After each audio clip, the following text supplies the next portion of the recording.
Welcome back to the Real with Joseph Lapman. I am Joseph Lapman. Hope you guys are having a great week. Welcome on into the Real. If you do here, please like, subscribe, and share. I'd really appreciate that. Shout out to all the new subscribers, and let's get right to it. So we weren't able to do a post game reaction to the Browns' final preseason finale against the LA Rams. We had some prior commitments, all of us, Sunday nights. We were not able to do our usual post game reaction. So today I'm gonna come up here and not really react to all the game. Really, I mean, it was just a final dress rehearsal. I thought the first team offense looked decent. Again, they're just kind of getting warmed up for the season. Dylan Gabriel, when he came in, I thought looked pretty good. 12 and 19, 129 yards, one touchdown. I thought Dylan's doing the things that he does really well still, and I think he's made some improvements in some areas. Threw some nice passes, led some scoring drives, had one touchdown. I think he's a guy I think was the more he develops, I think will be still be a good long term backup. Maybe he could become Russell Wilson or Bo Nix. I don't know, but still like what I've seen from him. Nah, and still has some areas to improve though. Shedeur Sanders, a guy who I've liked a lot this offseason. And I liked his game against Carolina a lot. We broke down the film here. I thought he played really well that game. And so again, last week didn't play because he had the oblique injury.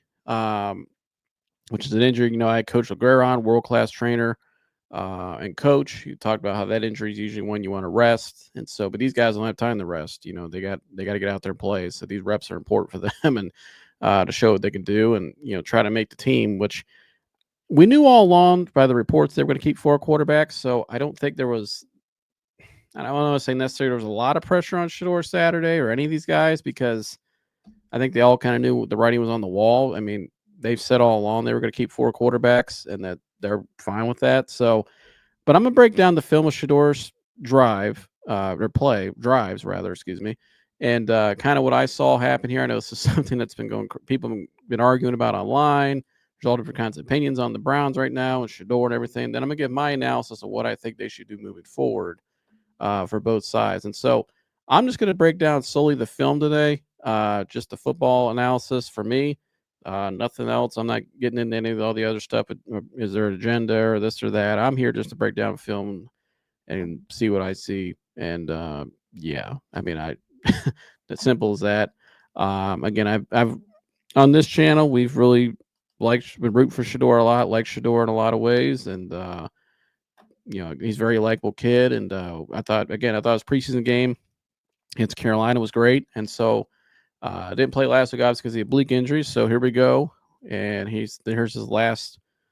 Most likely, well, we all knew not most likely. This was going to be his last game he was going to play until probably later on in the regular season because everybody knew Flacco was going to start, and based off the depth charts, which they were being at fourth, unless you know he was able to hop all the guys in the depth chart, let's say by week 5 or 6, which probably wasn't likely the way it's things have played out throughout camp with the depth chart and they never really moved anybody ever. So, I mean, Kenny Pickett hasn't really even played in the last 3 weeks because of his injury, and he's still second. So, this is going to be our last look at Shedeur probably till later in the season when he gets a shot. So, let's break down the film here. And they're going to come out first play, drop back, scrambles out right, gets something out of it, 5 yards, able to improvise. But I think where Shedeur right here, ball's got to be out, right? I think in this offense, in this West Coast system that Stefanski runs, you're getting a lot of these shorter routes where the ball's just got to get out, right? And I think right here, again, he did a nice job of improvising and getting something out of nothing, but I think you got to hit the layup right here. You know what I mean? I think, and he knows. I'm sure when he watched the film back and with the coaching staff, they'll say, "This is the play where you just got to get the ball out. We don't want you running out of the pocket, especially when you got an oblique injury, because it takes one hit on that side. Now you can really mess things up. Just get the ball out. You know what I mean? Do your job as a quarterback, get the ball out, and let's move on to the next play, get some yards out of it. That's how you get a drive going, get some rhythm going. And so I think right here, again, just a miss. Still did a nice job improvising, which he has done this preseason at times where he's made these plays where he's rolled out and made some crazy sidearm. Let's see this play here on the sideline. Does he sidearm this? Nah, he just throws it. But again, I think you don't want to be put in that situation if I'm a quarterback ever. You just get the ball out. Right there. Ball should be out. Just take the layup and move on to the next play. All right, let's move on to the next play here. And so Shedeur was sacked 5 times in this game. Obviously, that can not a good number there. It can't happen again. But with the third and fourth stringers here, and so this play here, we stop right here. You can see he's going to scramble out left and get back to the line of scrimmage. And so this play right here to me, if you look, he's not open. He's not open. His progressions are over here. He's not open. Nobody's open. And so you could say possibly he could throw it down to the running back who's hot on the left side, but he is covered. I think what he was trying to do here, he's trying to make something out of nothing. This is something that he's done throughout his career where, he's been at successful times where he's been able to roll out, do something magical with the ball where, play looks like his dad. He's able to roll out left or roll out right and make something out of nothing. But I think in this situation right here, I think he, again, is trying to get upfield. I'd like to see the running back block the guy right there, maybe skirt up there and get first down possibly. But again, this is kind of a dead play to me because I don't know what else he could have did with the ball. Honestly, could hit the running back Williams there, but I like his idea and what he was trying to do to get the first down. I like to see 36 throw a block on the outside right there. He's right behind you. Now it's time to throw a block because again, I think he could have skirted up, and nobody's really open. By this point, you're already running with the ball past the line of scrimmage. Excuse me. You're not throwing the ball. Nobody was open. I think to me it's just kind of a dead play because nobody got open. The play never developed like it was supposed to. And so I like what he did there. He improvised and still got back to the line again. I like to see the running back throw a block there, but nobody was open there. All right, let's move on to the next play here. And I believe this play will be maybe the first of the 5 sacks, I believe, or almost was a sack. Let's take a look at it here. So again, he's under center, going to drop back, play action. Obviously, a critical point of this offense. Steps up and had a guy in his face. Tried to hit the running back there. And so let's take a look at this play here. Let's take a look at the routes. If we watch number 87, and so this linebacker here is going to go out with this guy. He's going to cover him, get a hat on him. Although he doesn't go, though. So it looks like they're in a zone. So this guy was open right here. This guy's running this way. There is a possible window to get the ball out if you were able to get the ball out in front here. But if you look at the play as a whole, starting with the offensive line, as soon as he drops back, there's pressure already. And the center here gets absolutely just ripped. And so does the guard. Bad blocking all around on this play. This play never really fully developed, mainly because it starts with the offensive line. You got to hold your blocks. You can't get beat like that. Here we go from the back view here. In motion 87. And see right here, that left tackle's beat, right tackle's beat. So both sides are beat. By the time he's able to, and you see the 87 here is just not getting ready to top of his route to break outside, excuse me. And so this play never really had a chance to develop. You see now the the guard's beat, and then the tackle gets beat. The only guy here that gets an A+ on the offensive line was this gentleman, the right guard who held his block. Everybody else is beat. And so this play never had a shot to begin with because, these routes are 10, 15 yards down the field developing. And, you could say that guy over there, but by the time he drops back, he's already got pressure. His first progression was probably to this guy here. If we look from the side view again, right? So again, he drops back. First read was probably here. And then by the time he was able to look, though, he already had pressure at his face.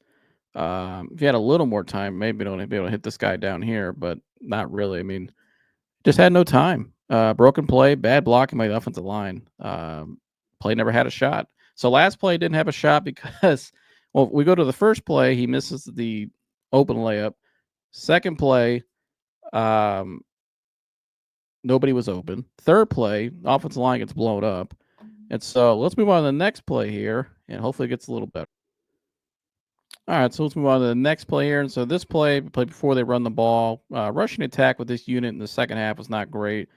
Offensive line obviously was a big part of that. Offensive line did not do a great job in this game. In this second half, the offensive line to me total gets an F. Not a great job as a whole as a unit. But Amani Marshall was the running back, and then they threw in Travion Williams. Both combined for 35 yards out of 11 carries. Um, Marshall, Travion only had Williams only had 1 carry. Monty Marshall had 10 carries for only 3.1 yards on average. Again, not great. Want to be a little longer. Its longest run was 6 yards. So overall, this unit was not great. And so this play here, let's take a look at it. So now he's an empty. Nobody in the backfield with him.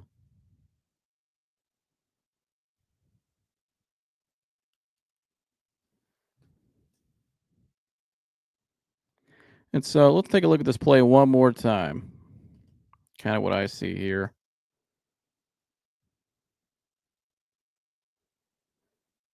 And so again, I think to me, if he's able to step up in the pocket, now his eyes are downfield. You see, I don't know who that is. The receiver coming back on the curl there. Looks like a curl. I don't know what the hell he's doing. Let's take a look at this from one more time. So again, drops back. His eyes are right in the place where I think his eyes are in the right place. He's not open here. I think if he's able to step up a little bit, step up and throw this ball. This guy's going with this guy here, right? Step up, be calm, and throw the ball right out here, right? He's got some separate. He's got a little space there. There's a little window to fit that ball in there. Now, if this guy stays right here, you just throw it out in front here. You know what I mean? Simple read here. I think he just kind of steps back in the pocket and just doesn't step back up. You know what I mean? I think if he steps up here, I think again, this is a play I let's take a little bit more time. Again, I think with right there, he just doesn't want to pull the trigger, which I'm beyond. It looks like a guy in his second game in the NFL, honestly.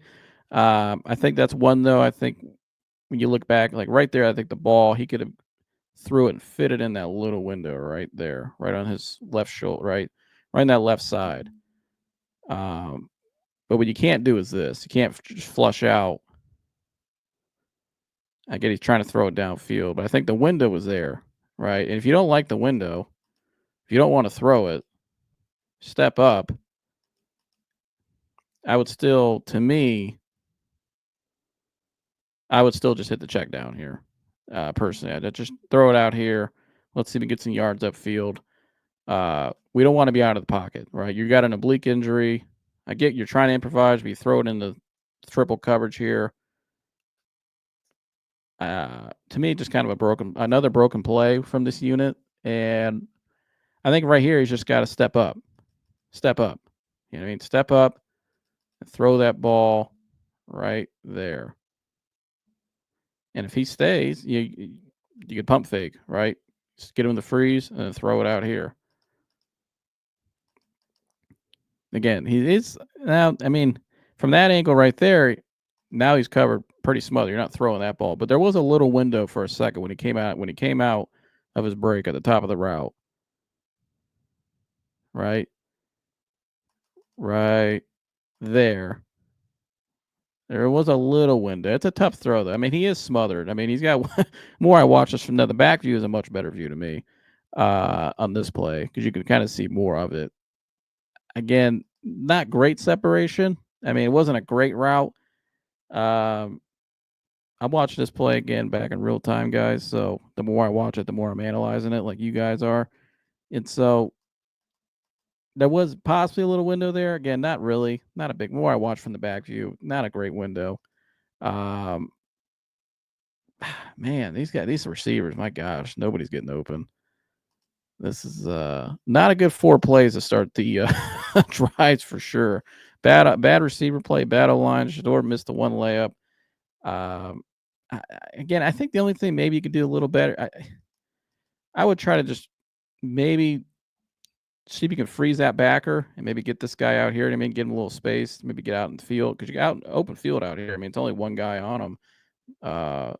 Maybe he can get out in space. I just don't want to see my quarterback constantly flushing out of the pocket. You know what I mean? And trying to do hero ball downfield. But overall, I mean, that's another play to me. The more I watch that, and I appreciate you guys for your patience with me on this as I'm watching these plays back. And again, thank gosh they got the back view because from the side view, look at that receiver had a little window. But then when you watch from the back view, it's like, well, not really. He's kind of smothered. And so I could see why he didn't pull the trigger on that.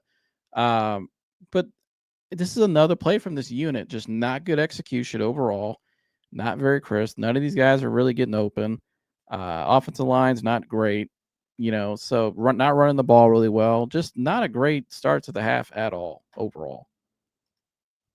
All right, so let's move on to the next play I've queued up here, the next passing attempt. And so this will be on his third drive. Let's take a look in the gun. And so I think his eyes were on the right side, obviously, here. But I think where he's got to be, if I'm Shedeur here, I'm going to be a little more patient. I think he goes off of this one too early. Right? This guy's going here. Defense has, you got to remember, defense has rules, right? They have principles.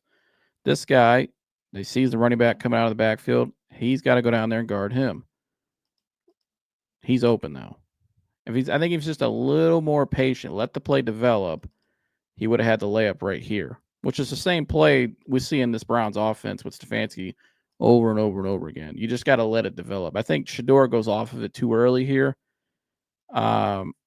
Again, just be a little more patient, right? A little more patient. Let it develop.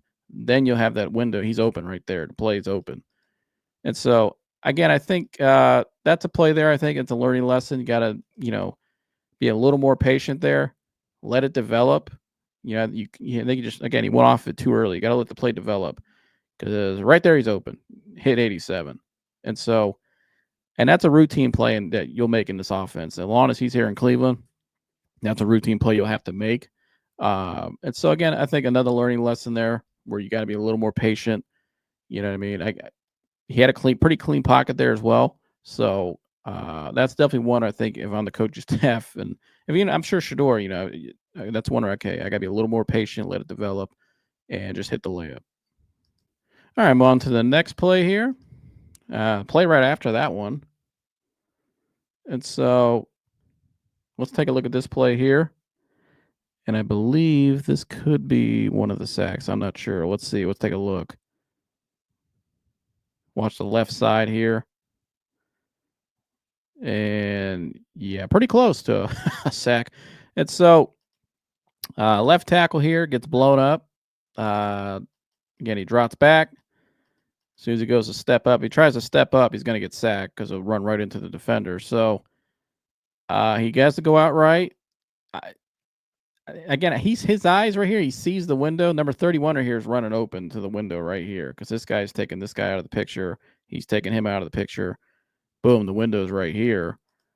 But just not able to get the ball off cleanly. You can see that left tackle gets absolutely just shredded. Just gets ran right by. Boom. Nice move by the DN. Damn. Yeah, the play again, another play where football, this film so far shows you why football is such a team, the ultimate team sport. If one component is off, it can throw off all the other components. And that's what we've seen with this second half so far with Shedeur at the quarterback and the team around him is this unit as a whole. I didn't say just the quarterback, just this whole unit as a whole.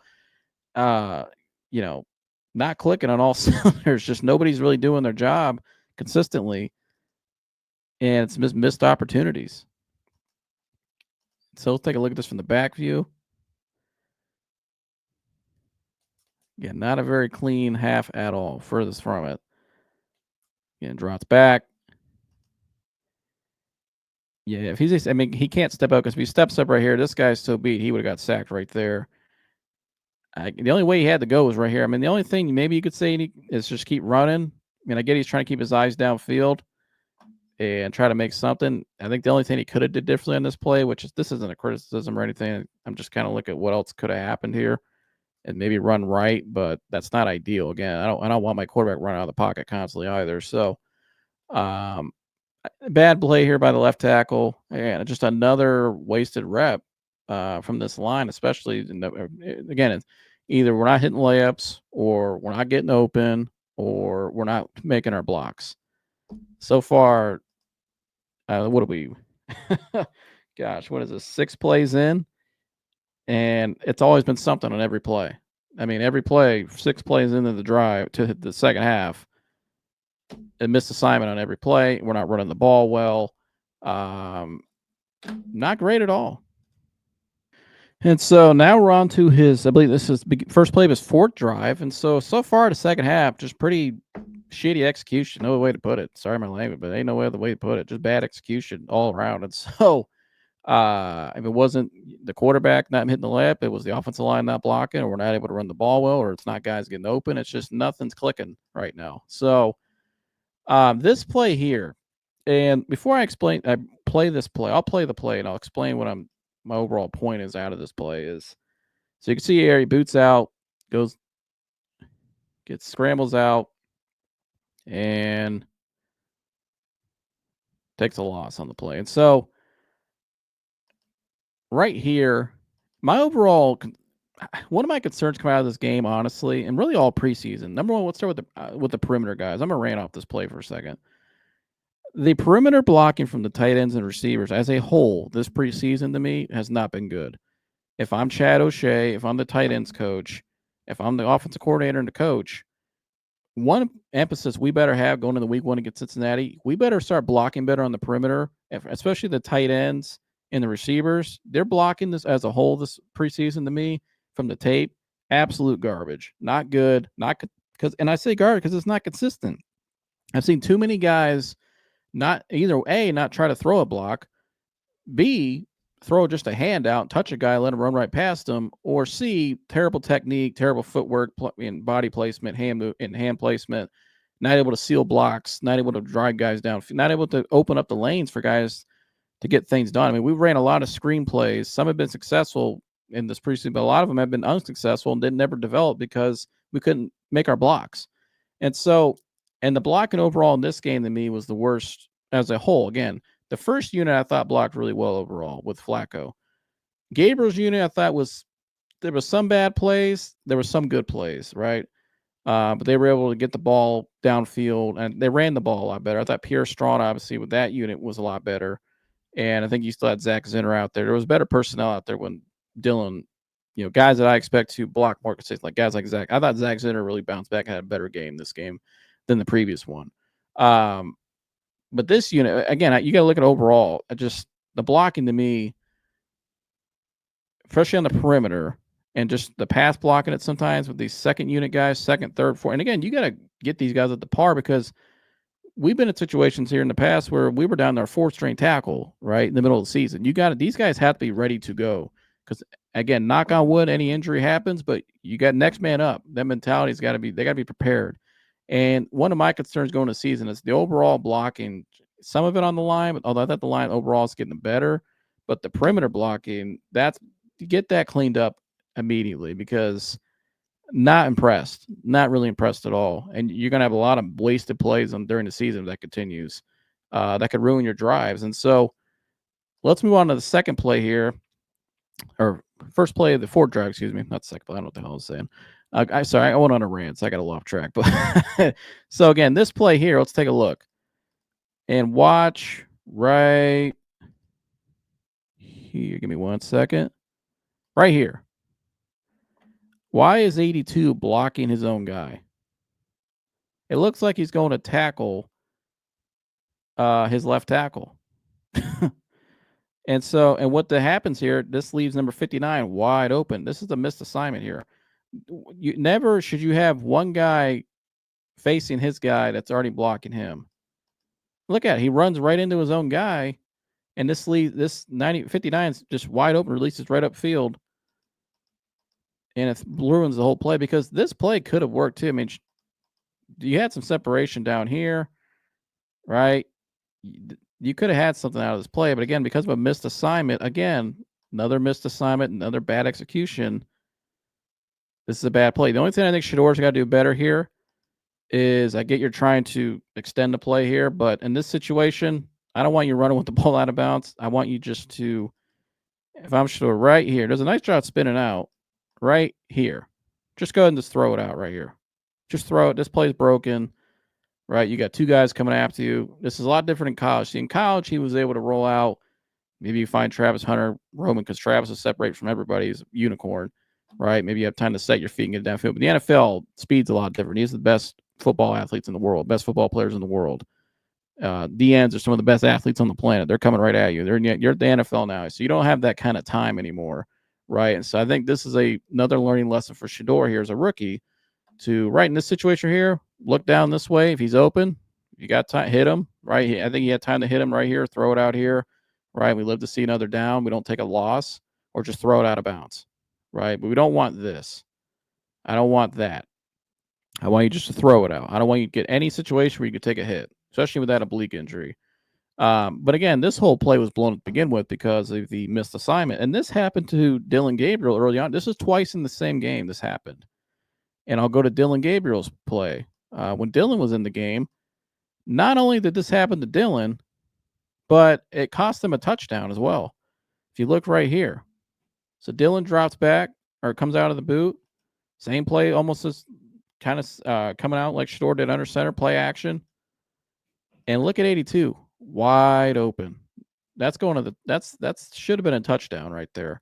Throw it out here, should caught it, went upfield. But why did this play get broken? Again, he's got a guy in his face too, just like Shedeur did. And he throws it out. And so what happened on this play? Same exact thing. Boom. He's blocking nobody.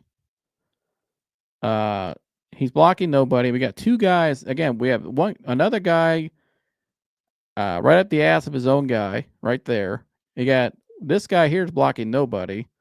Another missed assignment on this same exact action. So what's this? This is something here with this unit. Again, I think a lot of these guys got cut today.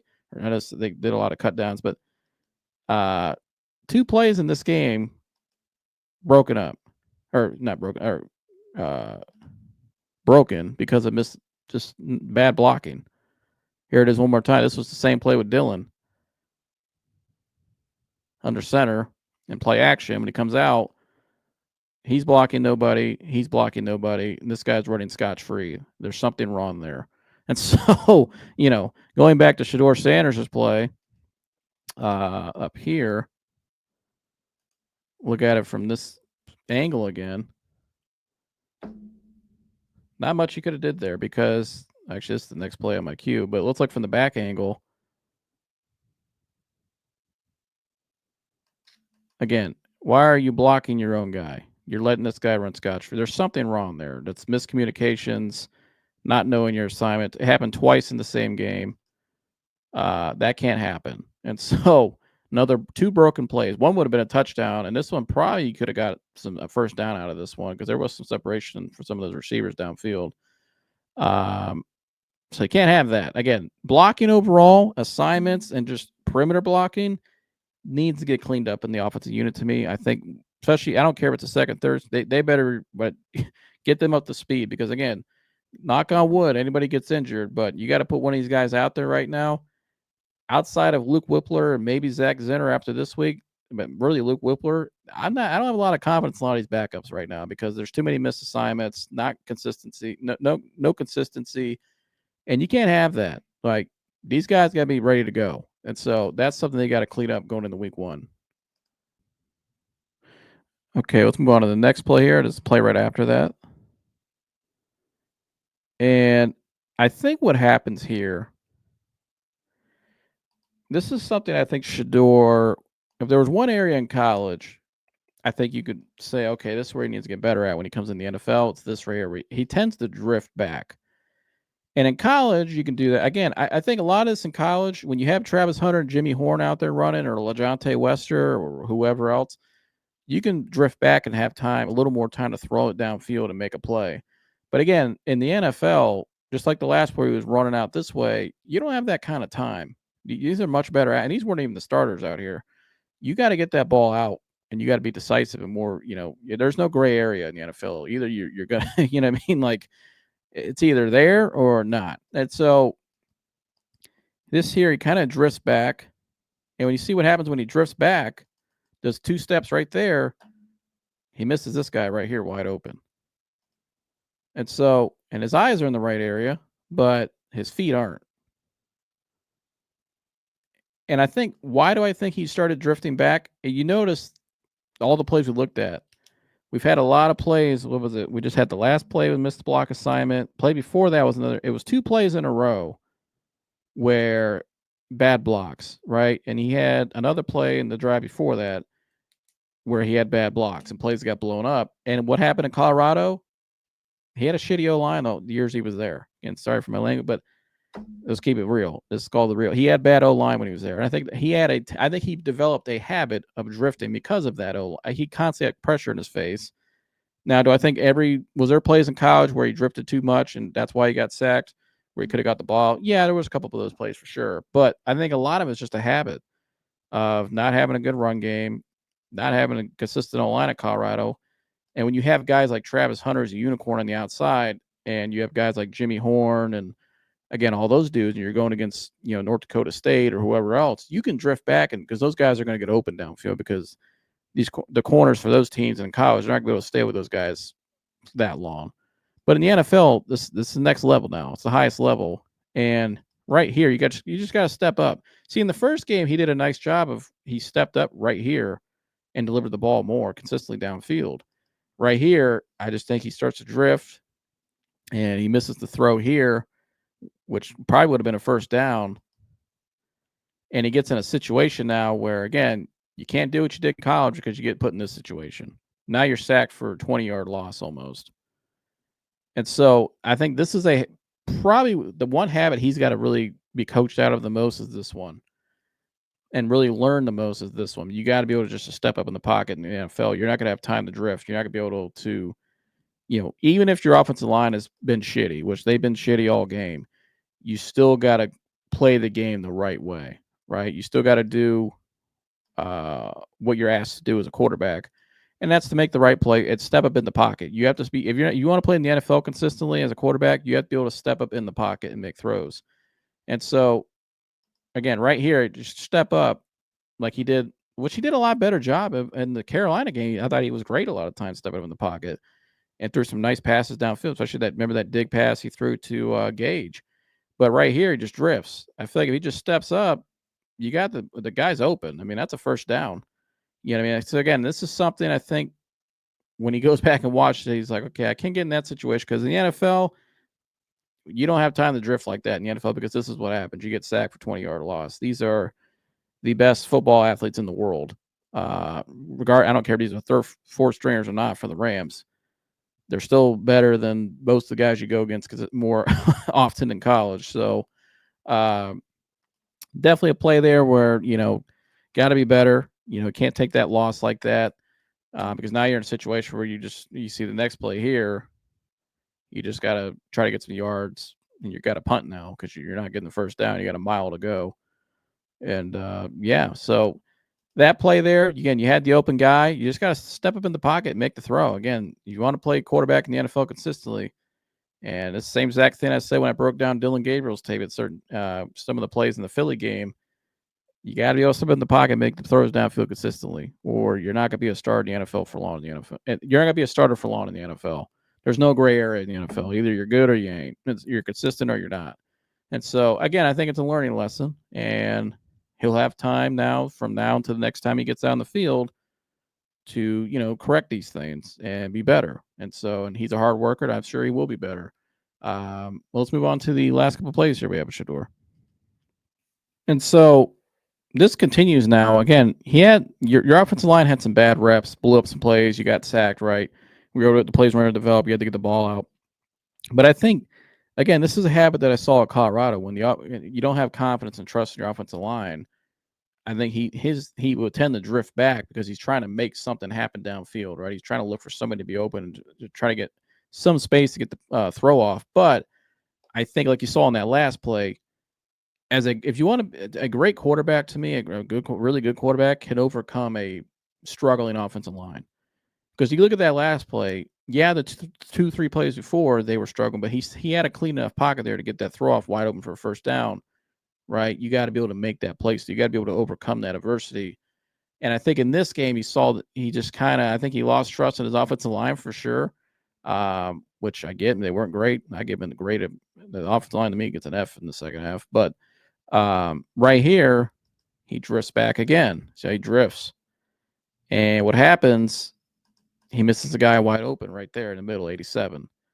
And so I think as a quarterback, again, this is his only, his second game he's played in the NFL. So he came from a situation in college where he didn't have a great O-line, didn't have a good consistent running game. So he's got some developing to do here for sure in the NFL, which is fine. I mean, he's a rookie. And so, again, I think this is this sequence here in the second half that plays, this is where he's got to learn to, okay, I got to step up in the pocket. Like, regardless of what my line's been, I still got to play the game how I'm supposed to, right? Execute the play it's supposed to be the way it's supposed to be executed. Step up in the pocket and just hit the layup right there. And really, that guy, he's probably would have turned upfield and got a first down. So there's 2 plays now where you possibly would have got 2 first downs, but you're not confident in your own line, but you still got to execute. You still have to overcome that. You cannot falter back to, let me just drift, and get in these situations. And guess what happens? You get sacked twice and almost fumbled it. But again, I think this is probably going to be his biggest learning step, is this. Because I get why he does it, because it wasn't a great situation in Colorado with the offensive line for the 2 years he was there. Outside of Jordan Seaton, it wasn't pretty consistent at all. And so, and they didn't have a good running game in either year. They never had a consistent running game. And so, again, this is a habit that he's going to have to finally be coached on and developed out of. And I think that'll really take him to the next step to where he needs to be. But again, a couple plays there where, you drifts and get sacked, and you can't have that. All right, so we got 2 more passing attempts here from Shedeur. So let's take a look here at this next play. And right there, boom, he does a nice job getting the ball out, right? That's what I want to – that's really what these coaches, especially in this system, what they're looking for. They want a guy who could first. Can you just make these plays first, right? We'll worry about all the other stuff the more we develop down the road. Can you just make these simple reads right here, these simple layups? And he does a great job here. Boom, simple routine play. Bam, that's exactly what you want. Get the ball out, get it out on time, hit the layup, and now we can move on. We get 5 yards out of it, right? Now we got back to about 3rd and 11. But you still get 5 yards out of it. Again, hitting the layups. You got to hit the layups, because the more you hit the layups consistently, they add up to bigger plays down the game. You could open up a little bit more more towards down the field and open up the offense more as the game goes on. Or if the defense doesn't adjust, you just keep carving them up. I mean, if they're going to keep giving you 5 yards, 5, 6, 7 yards on a throw or a rush, you know what I mean? Especially on these layup throws, you're going to keep marching your way down the field, and it keeps drives alive. And you get a fresh set of downs. You know what I mean? You keep the drives going and on schedule. And again, this play right here, great job getting the ball out. Bam. That's what we want to see. Good stuff. And so last play here from Shedeur. And let's take a look at this.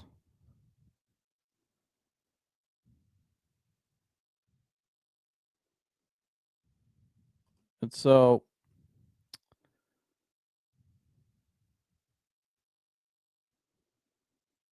I think right here he kind of drifts back again. I think if he didn't drift back, if he just steps up, right? He had 87 right there. So now again, we're seeing him now 3 plays now where he's drifting. Right here he's drifting. I think right there, if he just steps up, right? Step up. Like he did a lot better in the Carolina game. Just step up, right? Stay in that pocket right there. You could have stepped up right there and delivered that ball right there to 87. But again, it ends in another sack. So 3 drifts, almost a sack. He does a nice job there. That would have been a hell of a play, but it made it. But 3 plays where 2 were sacks, and I mean, this one probably should have been a sack, bad tackling by the Rams team, but 3 plays now where he's drifting, right? And so I like to see him step up earlier and get that ball to 87. Again, let's take a look. Just drops back, step up, just step up. Because by the time you step up, that ball is delivered out right here. He made it turn that upfield and got a first down too. He only had one guy to beat. But we get in this situation. These are situations you don't want to be in, especially if you got an oblique. You know what I mean? You don't want to be put in these situations. You're taking contact and a beating like that. And so that's the film I have on Shedeur, or that's the only film we have. That's what's left from this game. Overall, again, it wasn't a stellar performance, obviously, from Shedeur. I don't think it, and now I don't even say just Shedeur though. It wasn't a stellar performance from that whole unit. That whole second half unit overall was not great. Again, whether we weren't hitting our layups, we weren't making our blocks, we weren't running the ball effectively, we weren't getting open consistently. It just wasn't a good second half overall. Now, a lot of those guys that played in that second half, I don't think they're on the roster anymore. So, is that a lot of it? Yeah. I mean, these guys are third and fourth stringers for a reason. God bless them, they're in the NFL, but a lot of those guys, they're not on the team today because they're not good enough to be on the team. So, no other way to put it. So, I think, to me overall, I think there's still some things Shedeur can work on. Again, I think there's some tape there where he can go back and look at areas where he can learn. Again, if you're in a situation where your offensive line's struggling early on, we don't want to get in the habit of just start drifting the rest of the game, right? We want to just continue to execute properly. And because some of those plays, he still had enough time to get the ball out and make the right play. And I think the 3 plays I showed, the 3 drifts, if he's able to just execute properly, he's probably got 3 first downs probably out of it. And so, and that's positive plays. I mean, now you could say, okay, this guy, in spite of the bad offensive line play, he still overcame it, right? He's able to make he still executed and did the best he could. But I think in this game, he put himself, after the bad blocks, we saw early on in those plays, he put himself in situations where he got sacked and, didn't execute the play properly. And so I think it's all a learning curve. Yeah, again, he looks like a young guy who's out of college and, came from a situation where the offensive line, again, was not consistent and the running back play was not consistent. And he's also playing for somebody other than his dad. You know what I mean? And so he's got new voices. In his head, he's got a new face, Kevin Stefanski, whole new, he's in the NFL now. He's got a whole new staff, all new different philosophies and language in a way. Yeah, Pat Shermer and Kevin Stefanski have some similarities in their backgrounds and some similarities in the offense, but it's still different from college and the NFL in a lot of ways. A lot different. It's the NFL. It's the highest level. So the speed of the game is a lot different. Like we saw, you don't have the kind of time you had in college to drift. You got to be able to get the ball and be more decisive because these guys, they're a little quicker. The game's a lot faster at this level. So just like when you go from high school to college, it's faster. When you go from college to NFL, it's a whole nother level of speed. The speed of the game. You know what I mean? And so it's a lot faster. So again, I'm not gonna. To me, if I'm Shedeur, though, I'm not panicking about this game. I'm not. I kind of expect this to happen. Like first game, he looks great. Second game, he doesn't look as good, right? But that's okay. He's a rookie in the NFL. I can live with that. Dylan Gabriel's first game against the Eagles. There were some things I liked. There was a lot of things I didn't like, right? When I broke down that film, I thought he was a lot better this week, right? And so that's okay. That's all part of just developing as a quarterback. My overall take in this situation, I know everybody's got an opinion on this right now. I'm looking solely at the Browns, and I'll end with this. To me, this is a reflection of the Cleveland Browns' situation, what they've always been, the dysfunctional organization. Why in the hell do we have 4 quarterbacks going into the season? I don't understand what this situation is because we had to cut a guy in Tony Brown who, I'm not saying he's not a starting caliber corner, but he played pretty decent, I thought, and pretty solid, I thought, throughout the preseason where you're already down Martin Emerson. Your star corner Denzel Ward has a injury history and is already injured this preseason.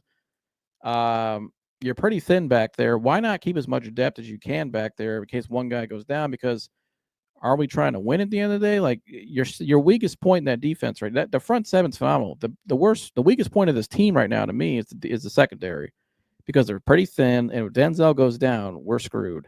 And so with the guy that played consistently enough, you cut him. Why is that? Because you want to keep 4 quarterbacks on a roster. Why are we keeping 4 quarterbacks on a roster? I, when is that ever ideal? It's never ideal. I mean, I see the people online trying to make the apologists trying to, well, it's not that big of a deal. You can keep 4 quarterbacks. No, you just cut a guy who you might need probably down the road in Tony Brown, who you don't have now, and because you want to keep 4 quarterbacks. Because why? Because you want everybody in the building's got to be satisfied. This is what happens when you have too many different opinions in the building, right? And for Jimmy Hales to go up there and say Shedeur was ultimately Andrew's pick, I don't buy that. I'm sorry, I don't. I don't think what I saw at the end of this game. Again, you see that picture right there where Shedeur walked over. We all saw the scene. There was 2 minutes left in the game. They didn't put Shedeur back in there. And he went over to Stefanski, and you can see right there why not. And he's frustrated. He went and walked down the sideline. He's pissed off. I mean, game wasn't going as well as he wanted to. And, Kevin didn't put him back in there. And I know there's a lot of different theories why he didn't. And to me, it kind of opens the door. It's like the way Kevin went about it and the way you see right there, the picture right there kind of shows the whole situation on the screen. I'll put it full screen here. What's really going on here? Because I just I think I've always said I think Kevin, the way Kevin spoke about Shedeur in the pre-draft process, I think he really liked him. But I don't think he was ever their guy. And when I hear reports now that the ownership and that the team is looking at the 2026 draft to take their quarterback, that's where they think they'll find their franchise quarterback. And if you look at their actions, again, the actions speak louder than words. Their actions indicate that. It started on draft night, day one, before they even drafted Shedeur. They told you Shedeur wasn't their guy. When they traded Travis Hunter out, when they traded away Travis Hunter for Mason Graham, who was going to be great, but it wasn't just about Mason Graham. It was, hey, let's get that extra first-round pick for next year. Why would you get an extra first-round pick for next year's draft? Because you want to because you're probably trying to target a quarterback, right? If you were trying to build around Shedeur when you brought in Travis Hunter, wouldn't that made sense? Hey, why not? Just like when the Bengals did with Jamar Chase and Joe Burrow, brought in his college teammate because they were building around Joe Burrow, right? Why wouldn't you? You would have just took Travis Hunter. If Shedeur was really their guy, you would have just took Travis. Shedeur's not really their guy. Shedeur's ownership's guy, and ownership's only keeping him around because ownership sees. And I said this from the beginning. If you watch my show, I've said this all along. These owners saw what happened with the Los Angeles Lakers last season. Bronny James, a 55th overall pick, who a lot of people believe shouldn't have been in the NBA, but that's the whole other argument. But again, before Christmas time, beginning of December, this kid only played really 2 games that whole season. The season really just was kicking off. I mean, a lot of people don't consider the NBA season to start till at the Christmas Day games. So we weren't even by Christmas yet. This kid already generated $50 million in revenue. Right, and that's big for the Lakers ownership, especially when Jeannie Buss was there, because the Lakers are a rich brand, but Jeannie Buss compared to ownership wasn't a rich owner, right? And so I think a lot of people saw that ticket with Shedeur. This kid's a lot bigger brand. He's a lot better player than Bronny James in his own sport, and he's just a bigger athlete. He's just a big more. He's got a bigger brand, right? And so he has a bigger following than Bronny James. His kid's a star. He's been a superstar. Kids, really, since they were on reality TV, everybody knows who Shedeur Sanders is, and so, I mean, and you look at it. I believe that the pregame show with Uncle Neely, they pointed this out a couple weeks ago. This kid's already generated $250 million in revenue. He gets like $14 million of it, and ownership in the NFL get the rest of that. That's a lot of money, and I'm sure that number's probably gone up since. And so, because the people they're going to keep buying it. I mean, I've been at the local stores around here in Northeast Ohio. His jerseys, especially after that Carolina game, his jersey wasn't on the shelf a whole lot. Like, they were selling. There was people buying shirts. Fans were going crazy over him, and still are. And so, I I think ownership is saying, hey, let's keep this kid around ultimately because he pays a lot of bills. I got to pay off the Watson contract. I got a new stadium I got to build here in 4 or 5 years. That it's going to be a lot of money. $250 million, that's a lot of money. That can pay off a lot of things and help in a lot of areas, save some money, if you know what I mean. So, but if we're keeping this guy solely because of, we could say, oh, it's just a 5th round pick. Well, you're not building around him. He's clearly not your future plan. So why did you take him to begin with? Why do you still have him even here? Like, and if I'm Shedeur, I wouldn't want to be here anymore. I want to get the hell out of here because I'm not their guy long term. You're not just going to throw me out there late in the year so we can get some TV games flexed, and maybe I'll play. I'll go out there and play well, maybe, and there'll be a little buzz. We're already out of the playoff picture. We're not making the playoffs. So what's the point? And then you're just going to cut me after the year or trade me, and then you guys get the revenue money, and then we all just move on. But how does that get for the Browns either? Because the Browns, they really effed it up because you already took Dylan Gabriel in that draft. You shouldn't even took. If you knew Dylan Gabriel was your guy all along, number one, I wonder if they could have got Dylan Gabriel at where they got Shedeur in the 5th. Maybe, maybe not, because Xavier Watts be looking really nice in a Browns uniform right now. They took him in the 3rd round, but you created the situation, Browns. Like I get all the stuff that's being said online the last 48, or how many 72 hours, whatever it's been, 48 hours, but. And people are going after your head coach now and saying this, saying that in your organization, but you put yourself in this predicament because you created this. You took a guy who's not your typical 5th round pick.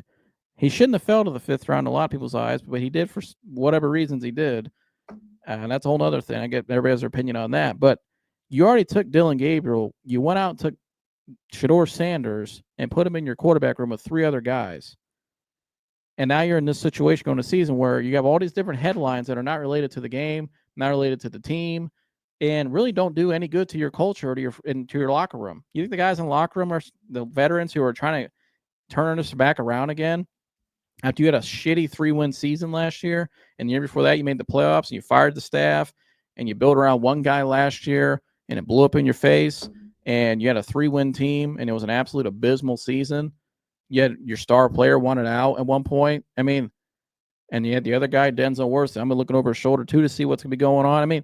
What are you doing? You're putting yourself. You can't be mad at people online for what they're calling you out for, whether they're right or wrong, because you put yourself in the predicament to begin with. And this was my whole point with the Browns the last 2 years of covering them on this show. All the stuff I've shown about from the front office, all the dysfunction in the organization, they do it to themselves over and over and over again. They shouldn't even be in this damn predicament right now. And if I were the Browns right now, it's best for both parties to me. Just move on. He's not going to be your long-term option. You've already made it pretty clear, and the ownership told you at his press conference. Everybody go back and listen very clearly. And by their actions and by what they said at the press conferences so far this preseason, they're taking a quarterback in 2026, no matter what. They don't believe these guys are going to be their long-term options. They don't view them as long-term options. They don't view them as the guys. Dylan Gabriel probably is going to end up being their long-term backup. Shedeur Sanders, he's not a guy you keep as your backup. Either he's going to be your guy or he isn't going to be your guy. Let him go on somewhere else. Again, you only put a 5th rounder on him, so you can move off of it. You can deal with it. But don't keep a guy around because you want to collect revenue for the season. Because, again, the headlines you're seeing right now and what you're being accused of in the organization and the drama surrounding this team right now that really isn't football related, it's gonna get worse as a season. Because let me tell you something: when Flacco goes out there and possibly maybe looks old and has a bad game, or Pickett goes out there and has a bad game, or you put Dylan Gabriel out there and he has a bad game possibly, and the team's losing, it's gonna get worse. And that's not good for your culture. You don't need this shit. You don't need this stuff when you're trying to build stability and trying to finally turn around and build a winning franchise. Again, I can't be mad. I got to start at the root cause. You created this problem, Browns. Jimmy Haslam, starting particularly with you. All right, I get you see the $250 million, golden ticket and all that, but dude, it ain't worth your franchise in a lot of areas right now isn't actually bad. All right, you got your running back room looks better. You got Younger there. You're gonna get Quinchon back. Your receiver room looks a little better than people thought. Your starting offensive line unit looks a lot better this year. Your front 7 looks great. Okay, you're probably just maybe another draft or off season away from fixing that secondary, but you're really not that far away. You got 2 tight ends that I think are going to be excellent. You're really, you're in a position where you're rebuilding where you need to be. They're in a rebuild, right? You throw all the 3 years of 3 first round or 3 years in a row first round picks, all the stuff from the Watson deal. It set them back 5 years, right?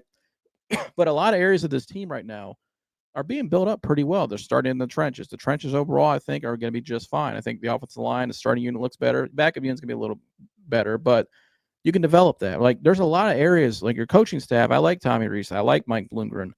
You know what I mean? There's guys you brought in like those two. That's not bad. Like, you're doing a lot of good things well, but you might freaking demolish it again because you put yourself in bad situations.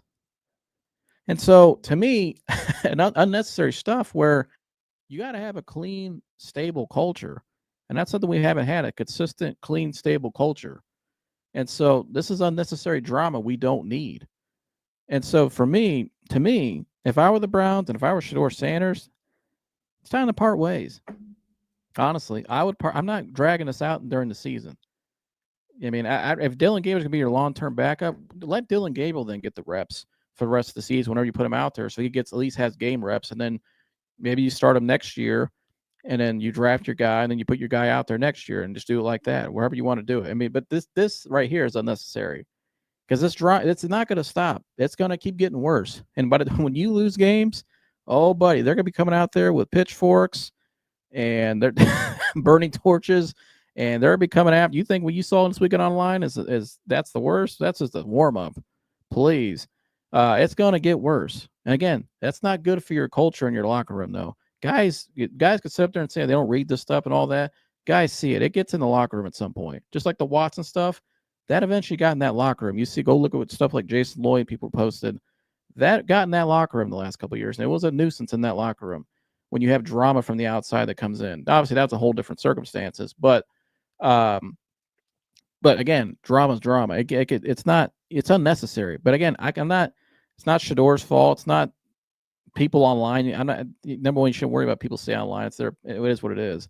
But you put yourself in this predicament. So what are you going to do about it? And you can't tell me when I see this picture right here of what Kevin Stefanski did on Saturday, and then it reminds me of this. The night you took him. Look at the GM there. Does that look like a guy that's happy? Does that guy look like he was happy with the pick he just made? Hell no, because he didn't make the pick ultimately. The ownership did. And ownership could sit up there, and I know there's people out there in it, and the Browns apologists, some of them that, not all, but some that everything's just great and hunky-dory, and, he doesn't, Haslam doesn't meddle, right? He only went for Johnny Manziel. He only went for Baker Mayfield. He only went for Deshaun Watson. He only just went for Shedeur Sanders. He always goes for the big name. But that wasn't him. That was AB's call. Yeah, because Haslam said so. Bullshit. If you believe that, you just stop talking about the Browns, honestly, because that's lunacy. I mean, come on. It's plain as, that guy looks like somebody when I was in school and your buddy had, he has a girl he's trying to talk to, or he's with his girlfriend. She kind of dumped him, or, she won't talk back to him, you know what I mean? He's sitting over in the corner in class all salty, you know what I mean? Because it's like, damn, that chick won't talk to me, and then having a bad day. Or, that looks like the guy when you grew up playing ball, we all played pee-wee football or, basketball, whatever, baseball, the kid that didn't have a good game, teams win him, he's over in the corner pouting because he had a bad game. That's what that looks like right there. This guy looks like he just lost everything. Look at this. That is not somebody who looks excited. And so, because it ultimately was not his pick. And then when I see Kevin, this situation that happened unfold on the sideline Saturday, it just made me think of it. It seemed like an extension of that. Again, I think it's at a point now. I don't think Shedeur wants to be here. And I kind of don't blame him. And if I'm the Browns, I wouldn't want him here anymore either. Not because of him, just because what's the point? He's not your guy, so what's the point of keeping him around with 4 quarterbacks? And again, you cut a corner that you might need for revenue. I don't get it. Now, again, they can come out. Maybe they do believe they can develop Shedeur. And I think Shedeur can be developed into a starting quarterback. No doubt about it. I like Shedeur. I think he's a very likable kid. He's very confident. I think he's going to work his ass off after that. He's already been working his ass off. I think part of the reason why he might have the oblique when I had coach on is because a lot of that's just from overuse. But here, I get it. The dude's trying to be the best player he can be because he's in a competition. So it is what it is. But, you could put Shedeur out there later in the year, and he may give you no doubt that he is your guy going forward at the end of the year, whatever games you give him. But based on how they've treated him during the preseason, with the amount of reps they've given him, with the unit groups, and just all the way they've acted since the draft night when they traded away Travis Hunter and all the stuff, he's not their guy moving forward. The only reason why, again, and the only reason why he's even here, one of the reasons why I could think he's still on the team is because Ownership wants him here, and we collect that revenue at the end of the year. Because last year at the end of the season, abysmal. When Deshaun Watson was out with the injury and that season was over with, there was nothing else to work. The fan interest was pretty low. Yeah, you had the one win against Baltimore with Jameis Winston, but once Jameis came back down to earth and teams started losing games again, the second half of that year was abysmal. I mean, there was no interest in the team. So I get it. You're trying to keep interest, keep fans engaged, because you have long-term plans. You have a stadium you're worried about. You have a quarterback you're eyeing in 2026. You're a couple years away still. But I don't think this is a healthy way to go about it because you have a lot of good things now building up for that future plan, but you can sabotage that with just one bad mistake or just keep hanging on to something that could ruin or could affect your culture. And it does no good to Shedeur. I mean, let Shedeur go somewhere else. Let him go somewhere else and get on a franchise where he could be their guy moving forward. I mean, what if he goes to the Rams and sits for a year behind Stafford and then Stafford retires and I think that'd be a good fit for him out there with the Rams. And there's been a lot of speculation on that. Let him go somewhere else. It's not fair to let him go. And if I'm Shedeur, I'd ask to be waived. Get me out of here. I'd just take a wave. Wave me. I'm going somewhere else. And so that's my take on the situation. I think the Browns and Shedeur should part ways because I don't think either side does them any good, honestly. So that's my take on the whole situation. That's all I got for you guys today. Love all you guys. Like, subscribe, and share, and I'll see you guys in the next one. I'm out of here. Go.